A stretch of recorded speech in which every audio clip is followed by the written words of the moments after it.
An ordinary shift for a police officer. It started out as nothing. It was innocuous. It was a little crime. Can quickly take an extraordinary turn. A simple traffic stop went stratospheric within 2 minutes. Speed is 70 miles an hour. He's outside the petrol station fighting with another male. A routine case. You can start off with something, and it can turn into something completely different. Taser! Taser! I'll hear from you! Can suddenly spiral into a serious incident. Then it switched. He locked the door. She knew that something was very, very wrong here. Stand by, I think we're going to have a decamp. One got out with a baseball bat. There's a ton of campus in the car. They were literally on a rampage. Sometimes the most minor crimes. I was looking for a stolen quad bike, found a lot more. Can crack major cases. We were now possibly looking at a serial killer.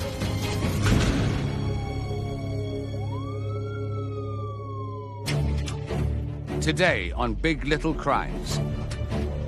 The casual theft of a camera betrays a dangerous predator. And then he went inside. And then it switched. He locked the door. An investigation into scam websites exposes a multi-million-pound fraud.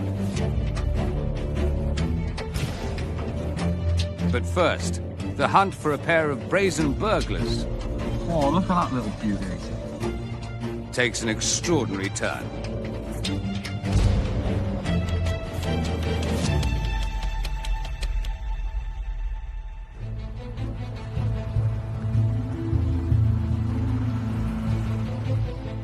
No one wants to be burgled. It's a fear of most people. Convicting people that are causing innocent people harm, that's where you get your real satisfaction, being a police officer. Taking criminals off the street is what Damien Brogan loves most about the job. So he relished a straightforward burglary case landing on his desk. There was intelligence that 2 people were involved in what were called dwelling burglaries, burglaries of homes. There was a vehicle potentially linked to one of those individuals. The 2 wanted men are behind late-night break-ins, spreading fear throughout a local community. And police are on the lookout for a car one of them is known to be driving. That vehicle was picked up on a number plate recognition camera, and that resulted in a short pursuit. The pursuit was stopped because it was getting too dangerous in the town centre. The risk was too high. The following morning, there was a further number plate camera hit for the same vehicle. Some officers have tried a different tactic. This time, officers planned ahead to avoid a chase. Now they're waiting for the men to come to them. We knew where both suspects lived and addresses linked to them, and sure enough, the cars come to one of them where officers were waiting around a corner. The police are one step ahead of the suspects. They need to get them into custody. The officers have forced entry to the house, knowing that 2 wanted offenders were within the house.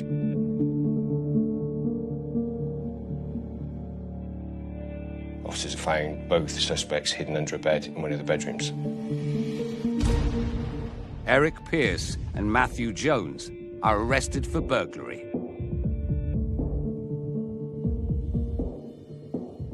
A bag containing balaclavas, gloves and tools that you could use to break into houses was found within the room.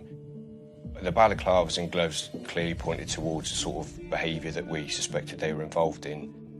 It's a damning discovery. But there's something else that could be worth its weight in gold.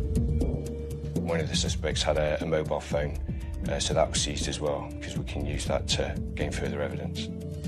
While Damien waits for the phone to be downloaded, he's forced to release them on bail. Days later, he has a new breakthrough. We've downloaded and found significant evidence on that, linking them to other burglaries. As well as the burglaries, the phone shows the pair have stolen a number of expensive cars. It was quite clear that the method and the mindset of the 2 suspects, they were breaking into people's houses to obtain their car keys to steal high-value cars. Every time it was a high-value car, Damien's hunch is right. The two thieves have been committing crime across the county. This little case is about to get much bigger. The phone evidence links them to a number of other recent burglaries. The phone we seized allowed us to effectively get a window into his movements, and we also liaise with telecoms data companies, which can tell us an awful lot of information about where phones have been at certain times. So comparing what the phone showed us with burglaries that we knew had happened, that made us very clearly link these two individuals, certainly the individual whose phone we had, to a series of burglaries that happened in that fortnight. It's a major breakthrough in this fast-moving case. And we knew that they were burgling a number of homes, and they were quite literally on a spree, sometimes doing 2 or 3 a night. And we knew then that we had quite a large series of burglaries that we could put these two individuals as our key suspects. The prolific pair are behind dozens of break-ins, and Damien's convinced this is just the tip of the iceberg. The team set out to gather more crucial evidence and start a surveillance operation. So it's just trying to put in the best evidence in front of court to make sure that they receive a custodial sentence. We could link the two suspects together. We can do an awful lot of work with telecoms work, and in this case, you could see that the two key suspects had an awful lot of contact together. We're going to the same location, so they were clearly quite closely linked. It's not long before Damien discovers that not only are they always together, but they're up to their old tricks again too. As fast as we're trying to pull a picture together of a series of burglaries, it then became quite clear, all because of the phone that we'd seized and the associated telecoms that go with it. Every time we had a spike in burglaries, we knew it was them. And as fast as we were trying to build the case and get them arrested, they just kept carrying out doing more burglaries night after night. This has come a long way from keeping a lookout for two wanted men. The list of crimes and victims just keeps on growing. Damien now has a much clearer idea of who he's up against, but pinning them down is proving to be difficult. They're two what we call prolific offenders who are clearly entering people's homes at night when they're asleep. They would keep committing burglaries until they got what they were after. So if they were disrupted by the homeowners, they would flee. An hour or so later, we'd have another burglary in a different area of Cheltenham or the Cotswolds. The suspects are committing terrifying burglaries, often with the homeowners asleep in the house. Damien needs to put an end to their crime spree. He starts by focusing on their cars. We had no real understanding of why they were targeting certain particular makes and models of high-end cars. They're targeting very specific, high-end, very expensive, somewhere like £100,000 cars. It's an organised and extremely lucrative crime. Just as soon as they've been pinched, the cars disappear. The thieves think they've covered their tracks, but they haven't banked on Damien's determination not to let them out of his sight. A key part of this investigation was covert policing. Some of the technology with the vehicles allowed us to track some up to the West Midlands area. The more we started to investigate it and the volume of vehicles that were being taken, it was quite clear that they were being stolen to order. These are not opportunistic robberies. The pair are hand-picking cars and deliberately targeting the homes of their owners. And you know he gets down with the red leathers. Oh, look at that little beauty. They've even brazenly filmed themselves on camera doing it. This is an Audi that was stolen in Cheltenham. And it literally is like a promotional video for the car that they've just stolen for the criminals that the vehicle will be disposed to. So they've probably been instructed to go out and obtain certain types of models, and this will be a video sending upstream to the people who are obtaining the cars off them. This is what we've got. Thanks again to the phone, Damien knows exactly what happens to the stolen car next. This is both suspects living a high life, enjoying themselves in someone else's car. Neither have got driving licences, so they shouldn't be even driving in the first place. This is them sort of effectively having a bit of a joyride, and forensic work and telecoms work, we can pinpoint this is 12 hours after the car's been stolen, and we can pinpoint that it's on its way up to the West Midlands to be disposed of. Whether they were going in containers abroad or being broken for parts, it's probably a mixture of the both. It's a huge breakthrough for the investigation. Damien can now prove where they've taken the stolen cars to sell them on. He thinks he's cracked the case, but there's a problem. It was quite clear that the suspects were becoming more savvy, more aware of some of the technologies involved, which made our jobs a little bit harder. Just as the net is closing in, have the two thieves cottoned on to the fact they're being tracked? Later, the investigation accelerates beyond anyone's expectations. It got to the stage that they were committing such a high volume of offences that we needed to react quickly. They were literally on a rampage.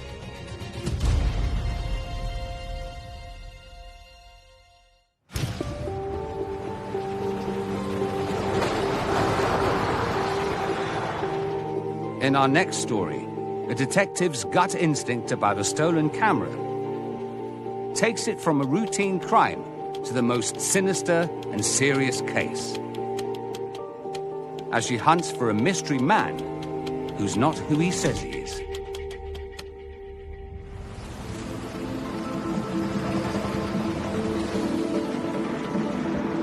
Shabnam Chowdhury has always had a sixth sense.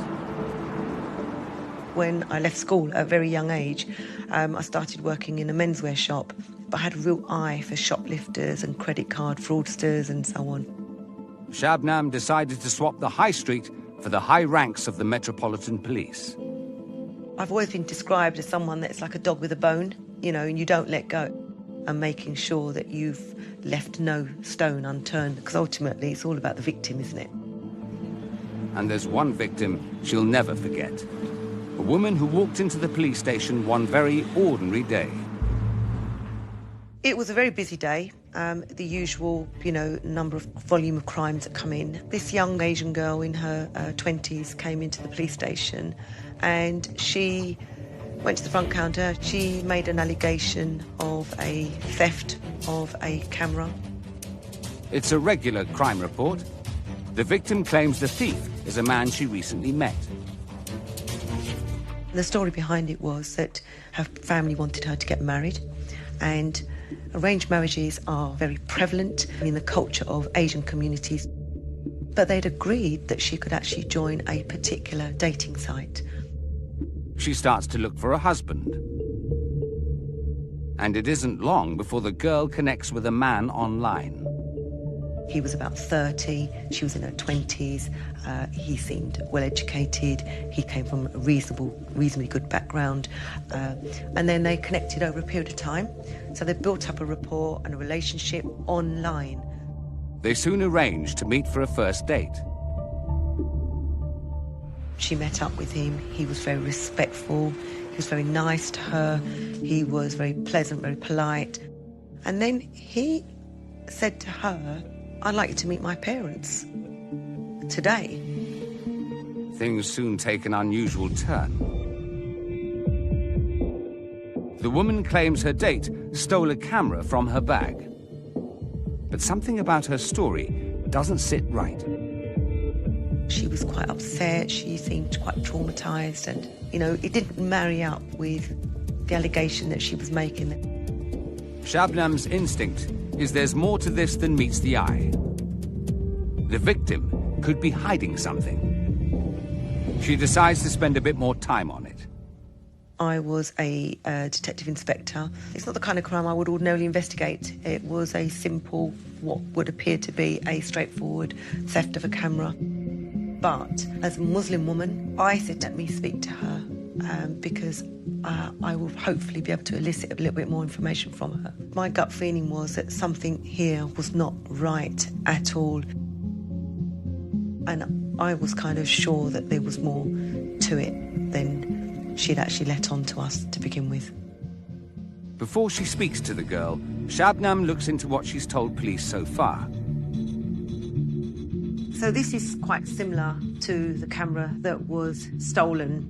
For her, this was a digital footprint of her entire life, with her family, her extended family, friends and so on, and her fear that he might have been able to contact them and then send photographs. She was really scared about that. Shabnam feels like it's an odd thing to go to the police with. She senses this case is about much more than the camera. This particular website was unique because it was specifically for those people that wanted to not just go onto a dating site. It was for people from Asian backgrounds to find a suitable life partner in terms of a husband or a wife.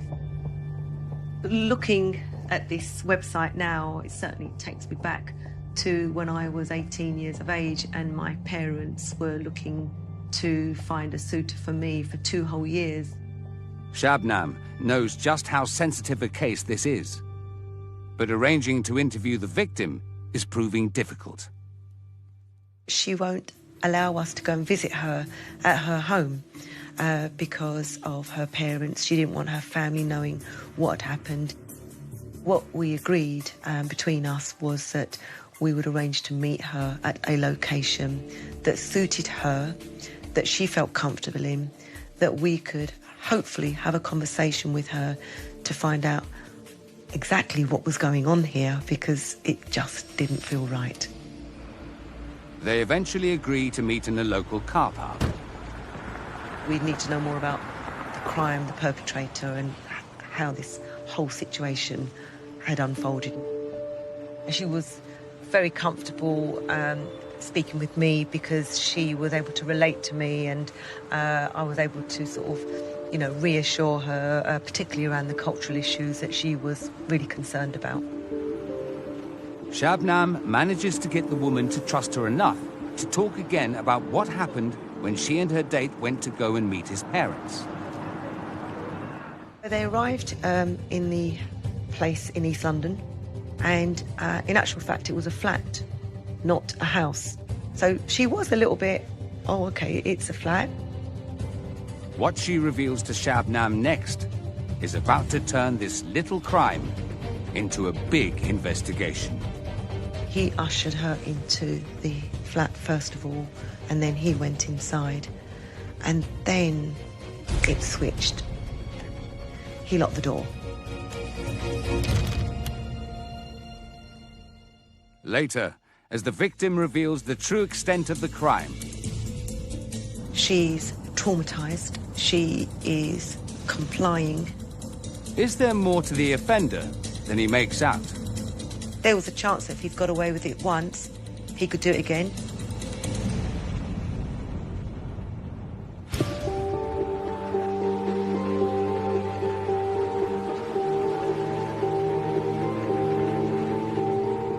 In our next case, a few reports of a possible scam spiral into one of the biggest cases national trading standards have ever seen.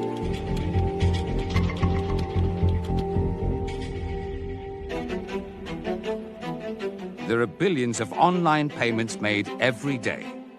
And where there's cash, there's criminals trying to get their hands on it. But when Mike Andrews and his trading standards team noticed a spike in complaints about government websites, he didn't realize he was about to embark on the biggest case of his career. I remember the day we set off down this path quite vividly. We've had something flagged to us. It's potentially interesting, but it probably needs a bit further work because at that point it wasn't apparent what the scale of the issue would be. Mike's first port of call is to contact the victims. So the issue that had been flagged was where consumers felt they'd been ripped off when they'd gone to websites and applied for official documentation. So, for example, it might be something like a passport, a driving licence, booking a driving test. They would go to a website that they thought was the official site because it was at the top of search engine rankings and pay their money, and then it was only afterwards they realised that they'd actually paid over the odds for that service. It seems these websites are mimicking official government sites and taking people's money.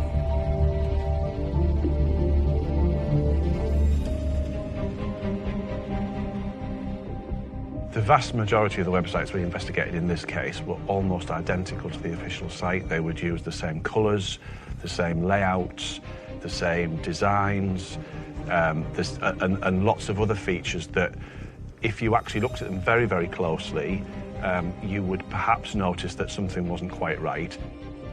The highly professional copycat websites suggest to Mike this could be a much bigger crime. But how much bigger? Some of these websites that we looked at were being changed almost on a daily basis, as they were constantly trying to make sure they got the maximum out of them. After months of intense analysis and hard graft, they make a breakthrough. They manage to link a small number of the websites to the same business. Mike and his team identify Peter Hall and his wife as being behind the potential scam.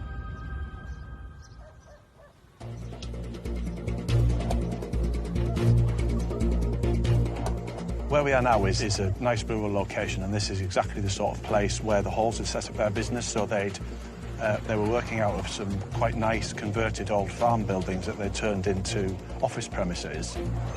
With the officers identified, they're raided. Hall, his wife, and their staff are arrested. Mike and the team now go through their properties with a fine-tooth comb. So the evidence that we recovered from the Hall's offices was absolutely vital in this investigation. So this is where we recovered the computers that we used to run the business. This is where we recovered lots of business records and also the mobile devices and tablets and the like that contained a lot of the communications and emails that we relied on. The team quickly build up a picture. This business is bringing in a vast amount of money, which could mean plenty of people have been ripped off. Back in custody, the couple aren't giving anything away. But the team do discover Peter Hall has been linked to scams in the past. It was quite clear from an early stage of our investigation that Peter was the mastermind behind this. And although a lot of the websites, the companies themselves, the bank accounts, the payment processing facilities that they had were in other people's names, to in some way try and distance Peter from the fraud because of his previous history, it was quite clear actually he was the one pulling the strings. The couple and their accomplices are charged and released on bail. The team now embarks on the mammoth task of analysing their laptops, phones, and documents. This is a copy of the official tax disc website back in 2014. Also back in 2014, this was the website that the Halls had designed that was being used to defraud consumers, and you can quite clearly see that it's almost identical to the official site. It's all designed to make it look to the consumer as if this is the official website.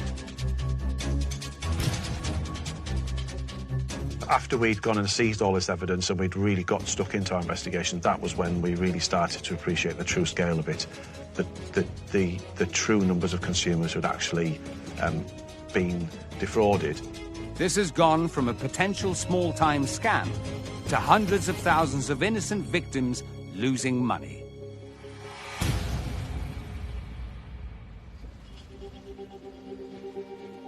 There are so many victims, it takes Mike and his team an astonishing 2 years to go through the mountain of evidence. It's important in these cases that we've got to show that this was deliberate, and there was lots and lots of emails between Peter Hall and his accomplices, his web designers, the people he had running his search engine advertising, that clearly showed that they were deliberately trying to defraud consumers. Hall's company made an eye-watering £37 million from scamming innocent people.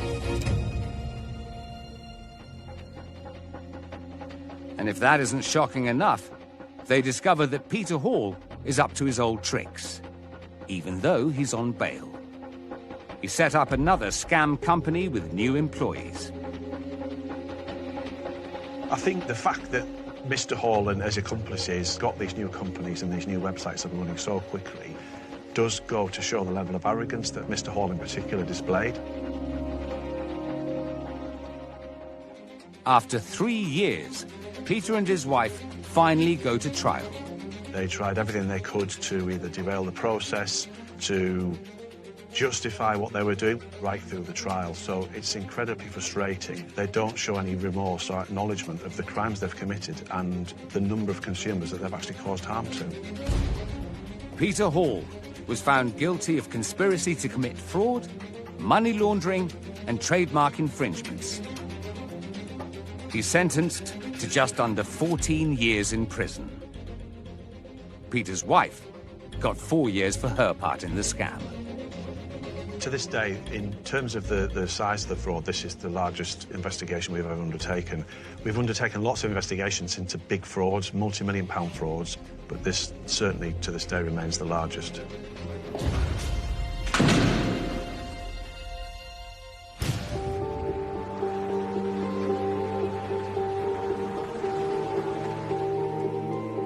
Back in Gloucestershire, the investigation is sped up to a dangerous degree.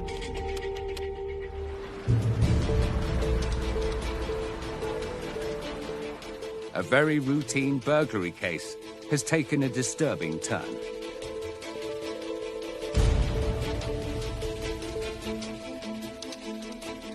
Damien's put 2 burglary suspects under covert surveillance: Eric Pearce and Matthew Jones. He's discovered that not only are the pair stealing expensive cars to order, they're also part of a criminal gang, leaving a trail of destruction in smash-and-grab raids. That was the first time they started doing ram raids, so it was a completely different sort of crime, something that we hadn't associated these offenders to those sort of offences being committed. A stolen BMW used in the raids is being tracked by the car's GPS, alongside Eric Pearce's mobile phone location. Damien knows that wherever the car goes, Pearce goes too. It quite quickly became clear that some of the vehicles that I was investigating for being stolen were actually vehicles being used in some of the ram raids. And they've got their mates in on it too. The 2 suspects and the gang target a supermarket. And it's the stolen BMW that's been taken from a home a couple of hours before. You see all of the suspects, they're all clothed, hooded up, gloves on, masks on. After smashing their way in and causing tens of thousands of pounds worth of damage, the gang are hoping to make off with cash and cigarettes worth thousands. They brought a big blue plastic container so they can just scoop their rewards into and make off. Another camera shows that they've now jumped over the counter. The smoke alarm's gone off. The smoke alarm scared them, and they're running straight back out of the shop empty-handed. So they now all make their way into the BMW, which they use as their sort of getaway vehicle. And they've been there for just over 90 seconds.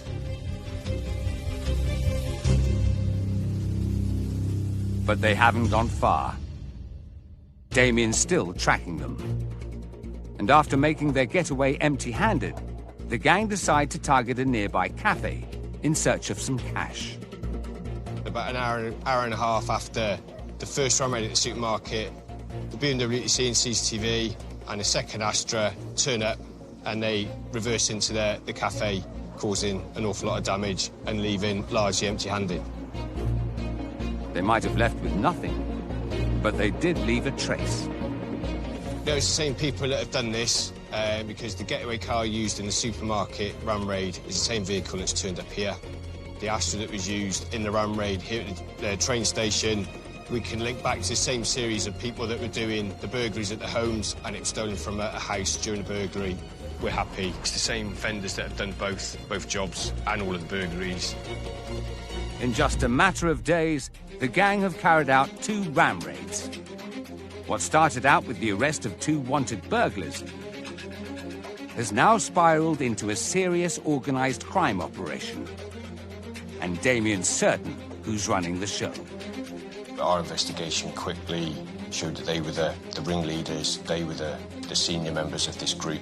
It got to the stage that they were committing such a high volume of offences, as in the number of offences and the value of property that they were taking each night, that we needed to react quickly. After a painstaking investigation, Damien's convinced he now has enough evidence to topple the gang. But there's still one more piece of the jigsaw. the key thing for us was we needed to arrest them with their phones. Without their phones, the case could collapse.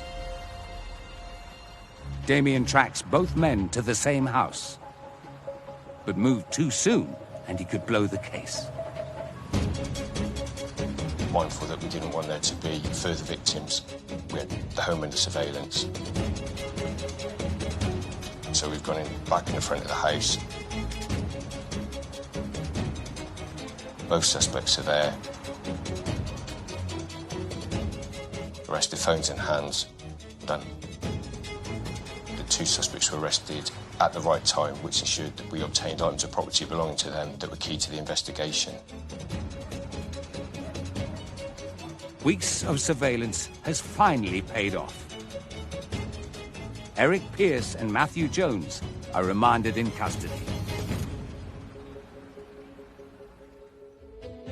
When Damien looks at what's on their phones, the case only gets more serious.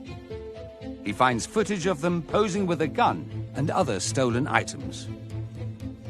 It links them to yet more crimes across the county. The vast majority of the targeted homes were in expensive areas of the county, so if there were expensive high-end jewellery, handbags, they would often take them. This little crime has become one of the biggest of Damien's career. Eric Pierce and Matthew Jones admit to 28 different burglary offences, including stealing cars worth hundreds of thousands of pounds. Each are sentenced to 7.5 years in prison.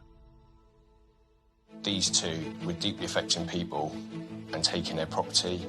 No one wants to be burgled. It's a fear of most people. Our burglary rate effectively stopped the minute that we've arrested them, so there's no doubting that further victims have been prevented, and you can't really put a price on how successful that is.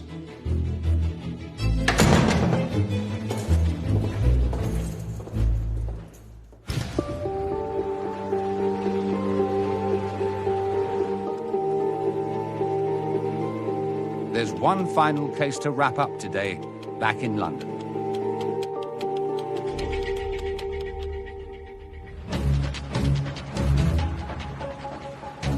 A minor case of theft has taken a sinister turn. Shabnam's hunch that a scared victim is hiding something is right. And the more the victim reveals about what happened when she was locked in the flat, the more serious the investigation becomes. She heard the lock go and she turned round and saw that he'd locked the door. And I think fear just built up in her because she thought, this doesn't seem right, why would he lock the door? When she got inside, she realised that this was completely not what she had anticipated or what she was expecting. For starters, there was no parents. It was a sparse flat with, I think, a couple of chairs and a table. And she knew at that point that something was very, very wrong here. Shabnam now has a case of false imprisonment to investigate. And it doesn't end there. She said that he's demanding that she kiss him. And he's literally that close to her that he's ready to kiss her. He's touching her to bring her to him. If you don't let me kiss you, I'm going to force myself on you. The victim's date has taken a sinister twist. And what she tells Shabnam next sets even more alarm bells ringing. She'd said that he then said to her, you let me take photographs of you undressed. So he gave her an option, either you take your clothes off or I'm going to force myself on you. In the end, she thinks the better of the two is to allow him to take photographs of her in an undressed state. Her terrifying experience just got even worse. Shabnam now realizes the victim's report of a stolen camera was a way of alerting the police to this man. And then he took photographs of her, a number of photographs on his phone. And then allowed her to get dressed. And then, as if nothing had happened, said he'd take her back to the location of where he'd met her. She's traumatised. She is complying. It's almost like she's gone into a trauma and into robotic mode. But fearing that her ordeal might not be over, the victim tells Shabnam that she had to take drastic action. We're here on the A13. As you see, there's some traffic lights there.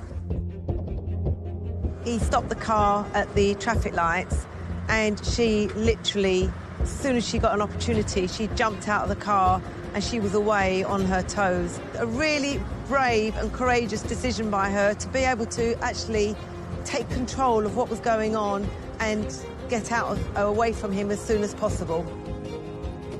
This has now escalated into a major investigation into kidnapping and sexual assault. I don't like to use the word that this was a game changer, but it was really in that respect, because she seemed almost like complete relief that she was able to tell her story, her truth, and what had actually happened to her. And I mean, I could get upset about it now because it was really traumatic for her to give that first account of what had actually happened in respect of this wasn't just a theft of a camera. This was far more serious than what we'd first really realised that it was. Shabnam needs to track down the suspect, and fast. But there's a problem. He's not who the victim thinks he is. We don't know anything about him. The name that he'd used on the website was a pseudonym. It wasn't his name. He'd used a different name altogether. She didn't have photographs of him other than what she had on the website. She didn't know where he lived. We didn't have CCTV footage or anything like that we found. We tried to locate that. It's a big setback for the case. And Shabnam needs to find him before he strikes again.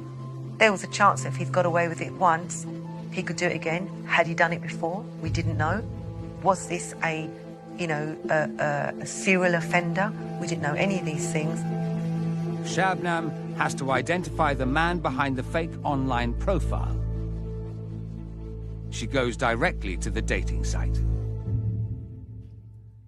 They wanted us to apprehend this particular individual because they didn't want him on their site or any other site to be able to commit further offences.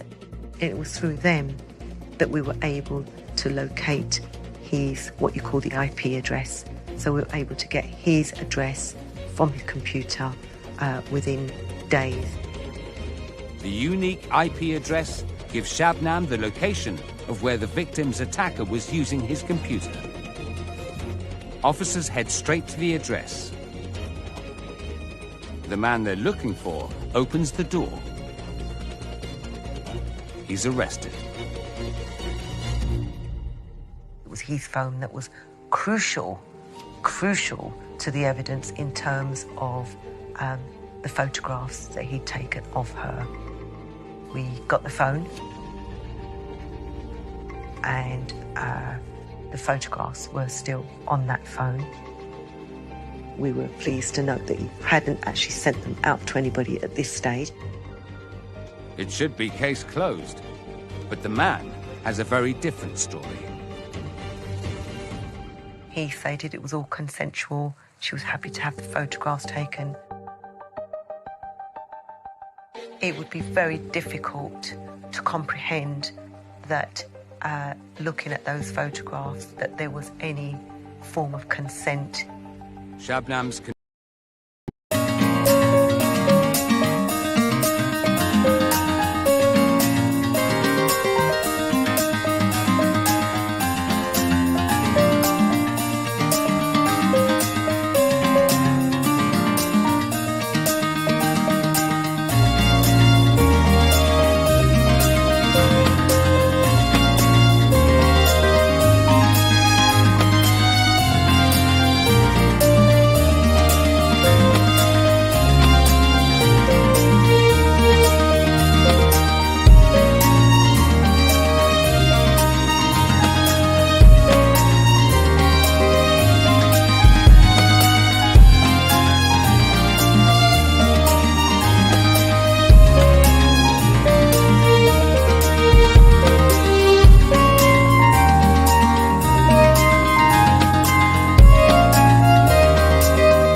convinced the victim was held against her will.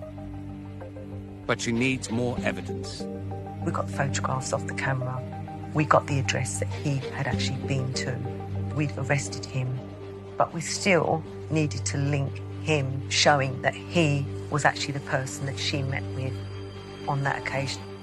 With no CCTV of the suspect and victim together, there's only one option left for Shabnam.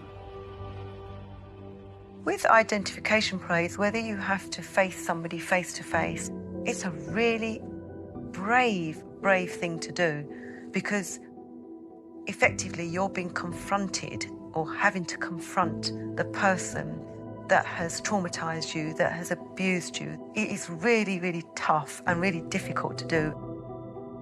In the space of just 10 days, Shabnam and her team are close to cracking the case.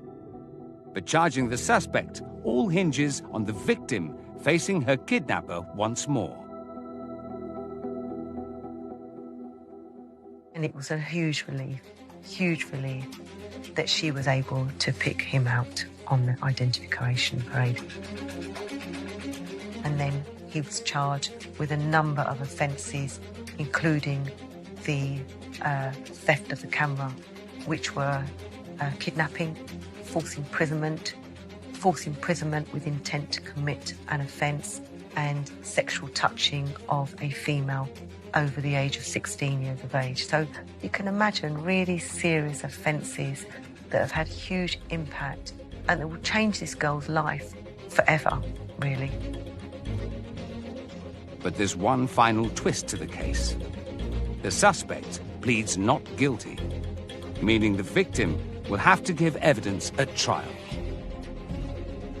We also had to consider that this girl was going to go through a court process, and what impact was that going to have on her. And at the end of this, we'd have to start to worry that she might not want to go to court. Shabnam faces a nervous wait.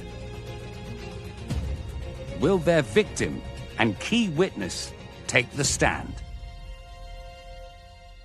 She was, by this time, determined that she was going to pursue this matter because of the trauma that he'd put her through, and because of the fact that she didn't want other girls to go through it. She felt comfortable that she was ready now to go to court with this individual. And her determination pays off.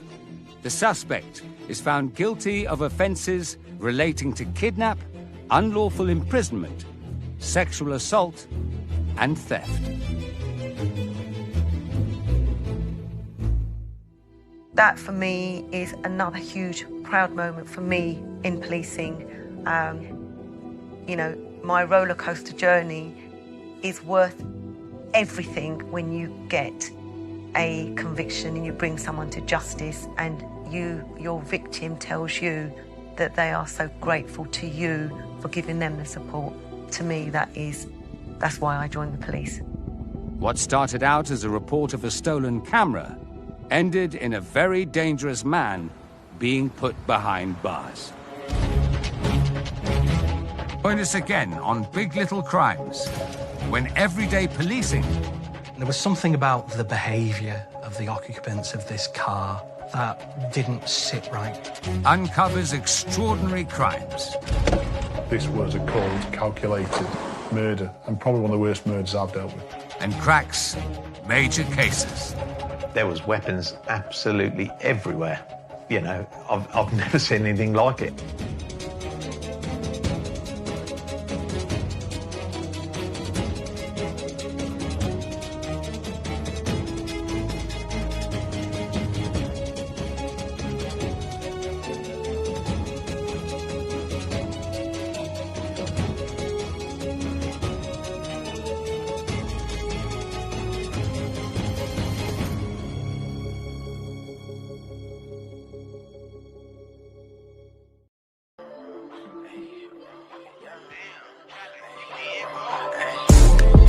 From the 9-1, switch that over, that's the